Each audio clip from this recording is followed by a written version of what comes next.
বলো, নাম বলবা। মোহাম্মদ ওমর আলী। আমরা সাইদি সাহেবের কবর জিয়ারতের উদ্দেশ্যই এখানে হাজির হয়েছি। আল্লাহ কবুল করুন। আল্লাহ পাক তার কবুল করে নিন। যাক, এবার যাই আমাদের কথা বলবো। ধরো সালাম বিনিময় দাও। আসসালামু আলাইকুম ওয়া রাহমাতুল্লাহি ওয়া বারাকাতুহু। আমি মোহাম্মদ রফিকুল ইসলাম। আমরা এসেছিলাম সফর করতে পিরোজপুর। সফর করতে এসে সাইদি সাহেবের কবরটা একেবারে জিয়ারত করে তার গ্রামের বাসা দেখে তারপরে এখান থেকে ফিরে যাবো। আসসালামু আলাইকুম। আমার নাম মোহাম্মদ আইব আলী।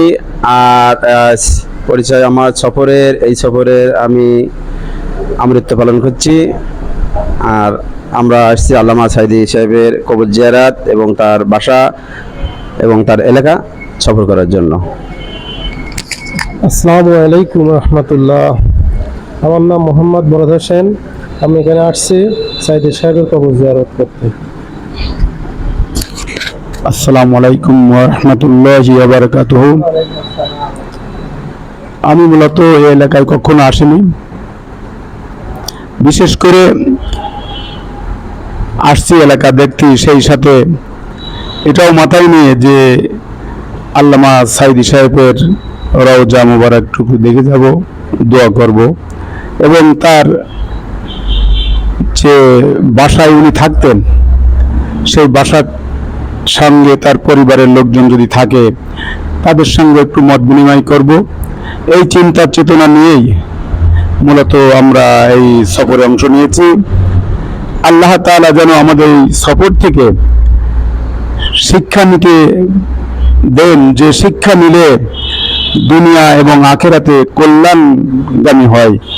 আল্লাহ রাব্বুল আলামিন আমাদের এই সফরকে কবুল করুন। আসসালামু আলাইকুম ওয়া রাহমাতুল্লাহি ওয়া বারাকাতুহু। সবাইকে আসসালামু আলাইকুম। আমরা গয়ডা থেকে, আমার নাম মোহাম্মদ কুতুব আলী। আমরা গয়ডা থেকে আইছি সাইদি সাহেবের কবর জিয়ারতের জন্য। আমরা তার জন্য দোয়া করতে আইছি এবং নিজেরাও শিক্ষা নিতে আইছি তার দিনের মতন ভালোভাবে যেন আমরা দিন যাপন করতে পারি। তার বাসা টাসা দেখে আমরা রওনা দেব।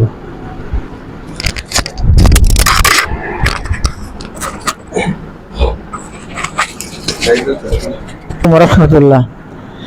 আমি মোহাম্মদ উসমান আলী।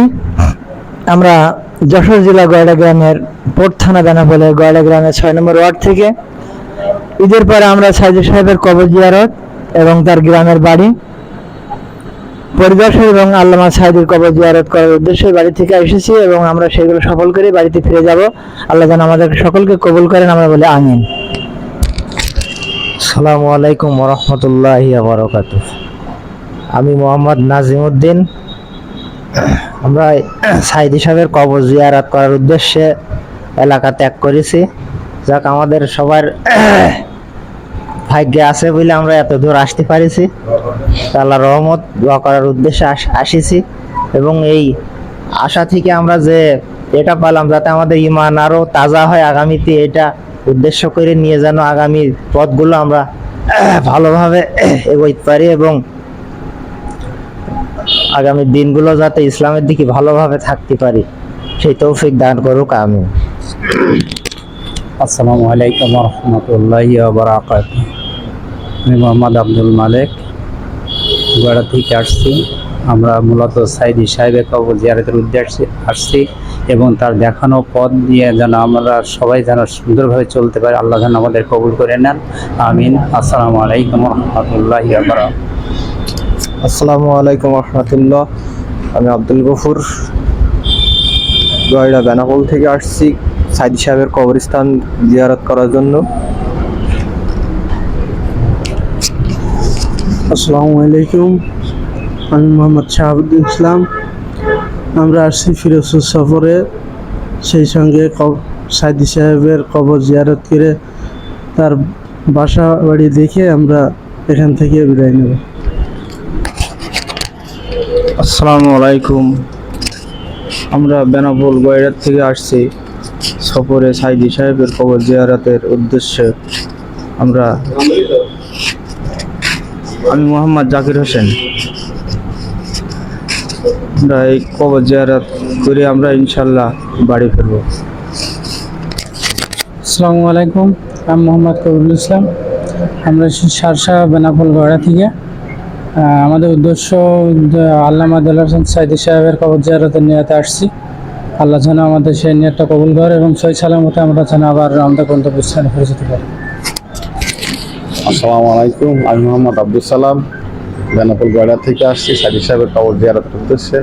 আল্লাহ যেন আমাদের কবুল করে। রাব্বিল আলামিন ওয়ার সালাতু ওয়ার সালামুর সালিম রাসূলিল কারীম। উপস্থিত সফর সঙ্গী ভাইরা, আমরা সুদূর বেনাপোল থেকে যে উদ্দেশ্যে কেন আসছি, পৃথিবীর কেউ কারো জানার আগেই যেটা আল্লাহ রাব্বুল আলামিন জানছে যে আমরা কোন উদ্দেশ্যে আসছি।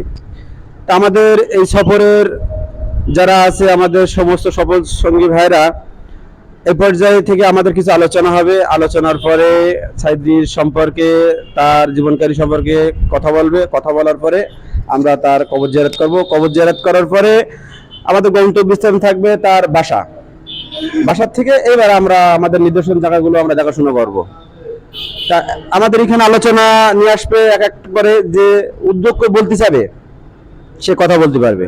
তা আমাদের এখন এই পর্যায়ে সর্বপ্রথম কথা নিয়ে আসছে সাইদির সাহেবের সম্পর্কে আমাদের হাজী সাহেব মুসা তাওই। আমার তাওই যতটুকু জানে সেভাবে কথা বলবে, উনি পরে বলবে, আপনি বলতে থাকেন। আলহামদুলিল্লাহি রাব্বিল আলামিন, আসসালাতু ওয়াসসালামু আলা সাইয়্যিদিল মুরসালিন ওয়া আলা আলিহি ওয়া আসহাবিহি আজমাইন। আউযু বিল্লাহি মিনাশ শাইতানির রাজীম। বিসমিল্লাহির রহমানির রহিম। সম্মানিত আমার সফর সঙ্গী ভাই ও বাবাজিরা, আসসালামু আলাইকুম ওয়া রাহমাতুল্লাহি ওয়া বারাকাতুহু। মহান আল্লাহ রাব্বুল আলামিনের দরবারে শুকরিয়া আদায় করছি যে আমরা একটি সফরকে কেন্দ্র করে কিছু সংখ্যক ভাই ও বাবাজিরা আমরা একত্রিত হয়ে এই সফরে অংশ নিতে পেরেছি। এজন্য মহান আল্লাহ সুবহানাহু তাআলার দরবারে শুকরিয়া আদায় করি, আলহামদুলিল্লাহ। লাখো দুরুদ ও সালাম পাঠ করি বিশ্বের মানবতার একমাত্র কান্ডারি, যার জন্য পৃথিবী উজালা সুফলা শস্য শ্যামলা একটা পৃথিবী আল্লাহ রাব্বুল আলামিন দান করেছেন। সেই মহান মনিব, মহান সত্তা, মহান আল্লাহ সুবহানাহু তাআলার সবচাইতে প্রিয় বন্ধু সরকার দু আলম আশরাফুল আম্বিয়া নবী মুহাম্মদ রাসূলুল্লাহ সাল্লাল্লাহু আলাইহি ওয়াসাল্লাম, যিনি শাহিত আছেন মদিনাতুল মুনাওয়ারায় মসজিদ নববীর সবুজ গম্বুজের নিচেই আমরা সেই রাসূল করিম সাল্লাল্লাহু আলাইহি ওয়াসাল্লামের পরে ভক্তি, পরে সবাই সালাতু সালাম পাঠ করি, সবাই পড়ি সাল্লাল্লাহু আলাইহি ওয়াসাল্লাম। সম্মানিত সাথী ভাইরা, আমি একজন ক্ষুদ্র মানুষ, আল্লামা সাইদি সম্পর্কে বলার মতন জ্ঞান আমার নেই। তবে একটা কথা বলতে পারি, যার জীবনটা কোরআন ও হাদিস দিয়ে গড়তে পেরেছিলেন, বাতিলের সামনে কোনোদিন আপোষ করেন নাই। সারা পৃথিবীতে কোরআনের আওয়াজ বলিষ্ঠ ভূমিকায় তিনি পালন করেছেন। দুঃখের সাথে বলতে হয়, এমন একটা ব্যক্তি পৃথিবী হারালো যার ক্ষতি পূরণ হওয়ার আর নাই। ওনার সঙ্গে আমাদের কোনো আত্মীয়তার সম্পর্ক নেই, ওনার সঙ্গে আমাদের কোনো রক্তের সম্পর্ক নেই। একটি সম্পর্ক, তিনি নায়েবে রাসূল। একটি সম্পর্ক হলো তিনি আমাদের ঈমানি সম্পর্ক, যার আওয়াজে, যার কথায় এমন একটি সংগঠনে আবদ্ধ হতে পেরেছি সেই ব্যক্তিত্বর সম্পর্কে কথা বলার মতন হিম্মত আমার নেই। তবে আমরা সকলে মিলে সেই ব্যক্তির সম্পর্কে তার দোয়া করা ছাড়া তার পক্ষ হয়ে আমাদের আর কিছু করার নেই। সম্মানিত ভাই বাবাজিরা, অনেক আগে আমি একদিন স্বপ্ন দেখতেছিলাম উনি জেলখানার ভিতরে আবদ্ধ আছেন, হাতে হ্যান্ডকাফ পরানো, মাজায় শিকল লাগানো, একটি উন্মুক্ত জায়গায় বসা আছে। আমি ওনার সাথে সাক্ষাৎ করলাম, সালাম বিনিময় করলাম, কিন্তু সালামের জবাব দিলেন ঠিকই, কিন্তু মুখটা অন্ধকার দেখলাম। ওই রাত্রেই সম্ভবত আমি স্বপ্ন দেখছি এমন একজন ব্যক্তির সঙ্গে সাক্ষাৎ হলো আমার। সেখানে আমি উপস্থিত হলাম, তার সঙ্গী সাথীরা তার সাথে ছিলেন।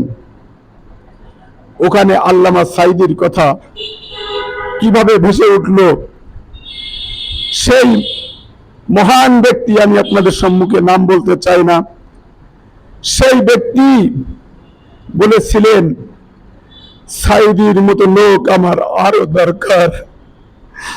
সম্মানিত ভাই বাবাজিরা, আমরা যেন কোরআন ও সুন্নাহর উপরে সাঈদী সাহেবের রেখে যাওয়া অসমাপ্ত কাজগুলি যেন আমরা বাস্তবায়ন করতে পারি, এই বলে আমি আমার সংক্ষিপ্ত বক্তব্য শেষ করছি।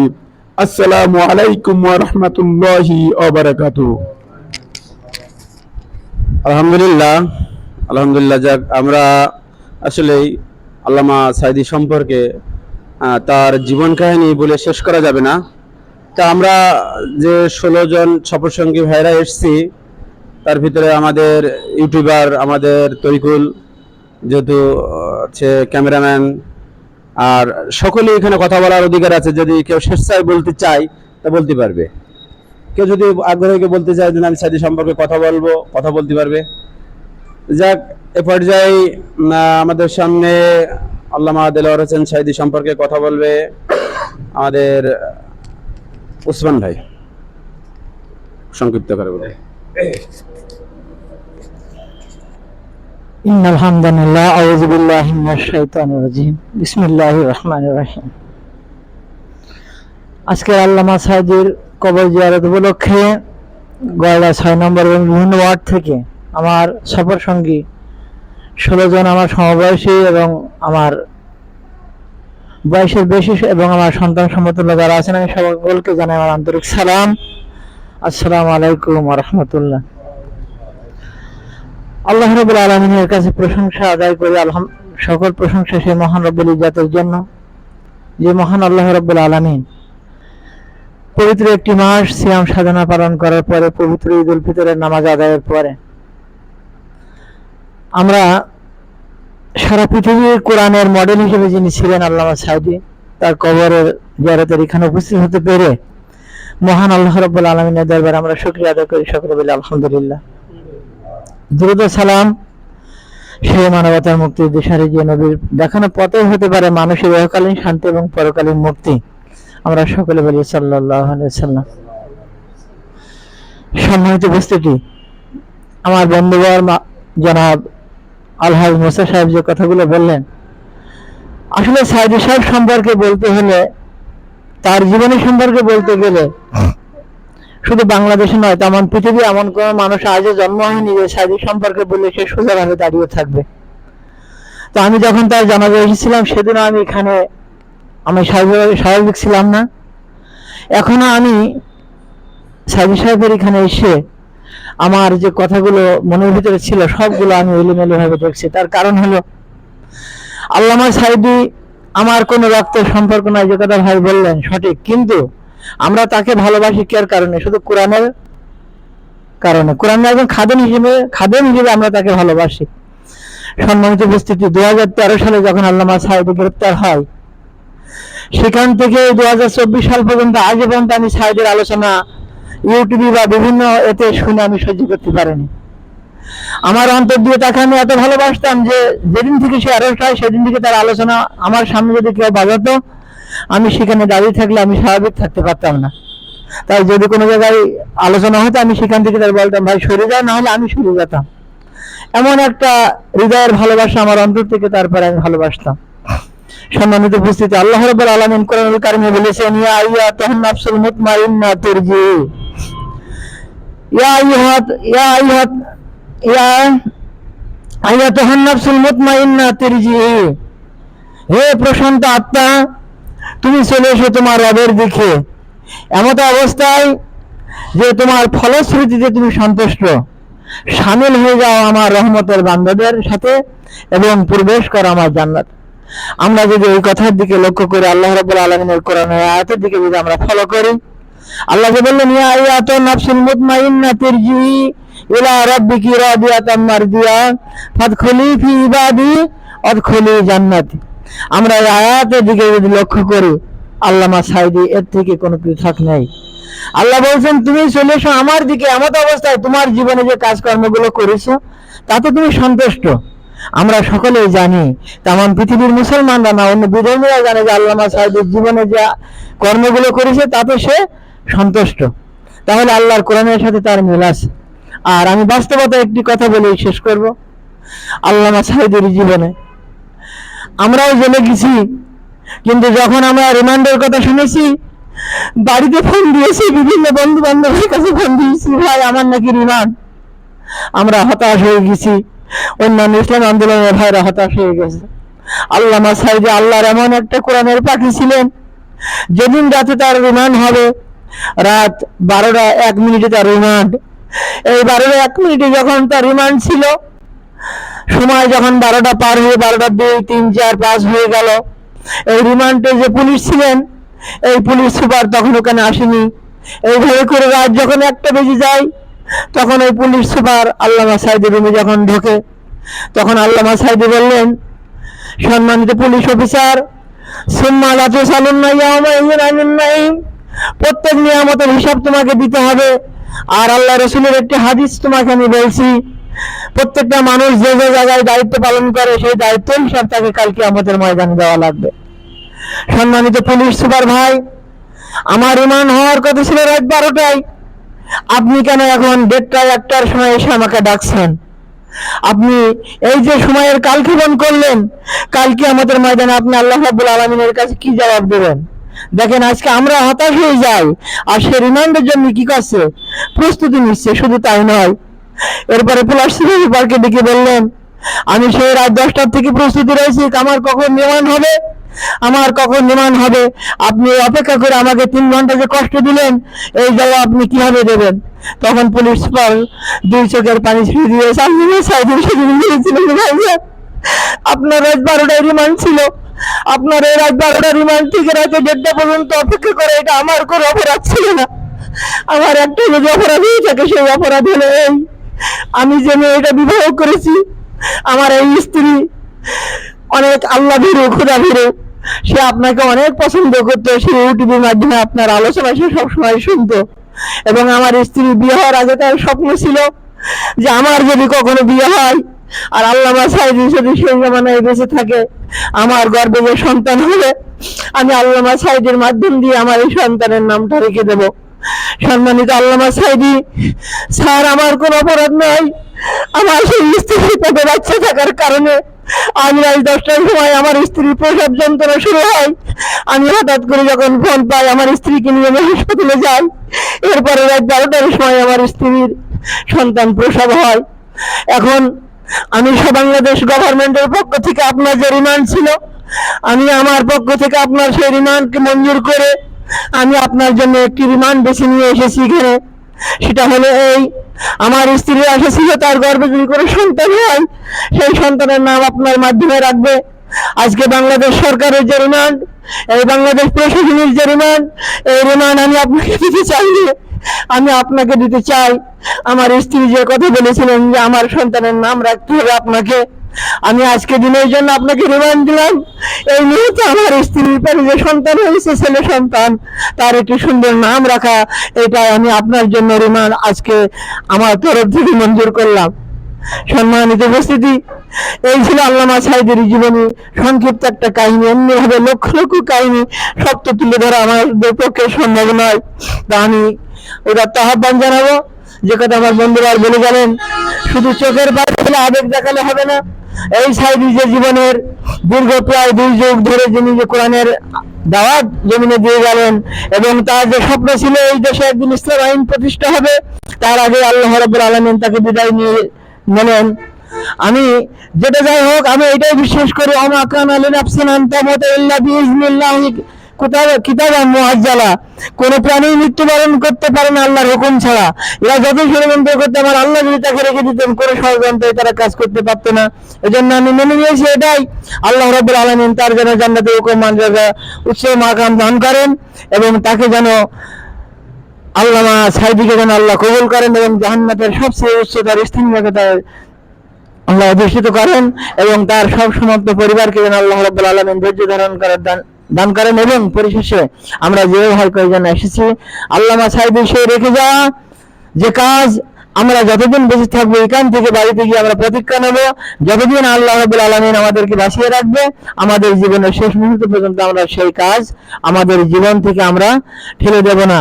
আর যতদিন এই জমিন যার আইন চলবে, তার আল্লাহর আইন প্রতিষ্ঠান হবে, ততদিন পর্যন্ত আমাদের এই কাজ আমরা কি করব, অব্যাহত রাখবো। আল্লাহ রাব্বুল আলামিন যেন আমাদেরকে কবুল করে নেন, এবং আল্লামা সাঈদী সে রেখে যাওয়া বাকি কাজগুলো যেন আমাদের মাধ্যমে কারণ না কারণ মাধ্যমে আল্লাহ প্রতিষ্ঠা করিয়ে নেন। আমিন। ওয়া মা তাওফীক ইল্লা বিল্লাহ। আসসালামু আলাইকুম ওয়া রাহমাতুল্লাহ। আলহামদুলিল্লাহ, যাক আমরা আলোচনার মাধ্যমে সবাই অনুভূতি এগোচ্ছি। এই যে ভাইরা, আমরা পরিচয় পর্ব এবং আমাদের আলোচনা আমরা শেষ পর্যায়ে পৌঁছে গেছি। এখন নতুন কর্মসূচি হবে আমাদের এখান থেকে একটু ঘোরাঘুরি এবং কবর জিয়ারত, তারপর এখান থেকে আমরা স্থান ত্যাগ করে পরবর্তী স্থানে যাওয়ার জন্য, সেখানেও আমাদের আলোচনা থাকবে এবং ঘোরাঘুরি সব থাকবে। যাক, এ পর্যায়ে আমাদের উপস্থিতি মানে সংক্ষিপ্ত আলোচনা আমরা শেষ করতেছি। আল্লাহ।